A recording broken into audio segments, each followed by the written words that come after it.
ليه شقة ليلى مراد في عمارة الإيموبيليا مقفولة بقالها سنين وكل اللي يدخلها يسيبها ويجري؟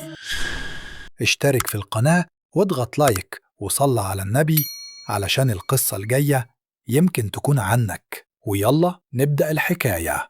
عارف شقة ليلى مراد في الدور 11 بعمارة الإيموبيليا اللي اشتراها مخرج معروف بعد سنين طويلة؟ قال إنه حس بحاجات ما تتفسرش.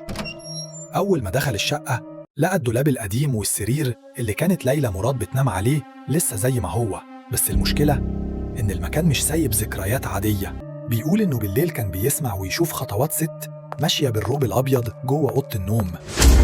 مرة صحابه جم يزوروه، واحد فيهم شاف واحدة واقفة عند المراية، ولما بص تاني ملقاش حد.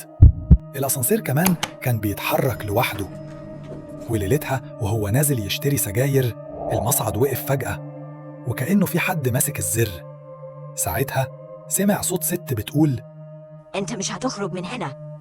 والشقة لحد النهاردة لسه فاضية. النهاردة الشقة دي مقفولة زي ما هي ومحدش قدر يعيش فيها يومين على بعض. تفتكر دي لعنة ولا مجرد أوهام الناس اللي عاشت في عمارة مليانة قصص غريبة؟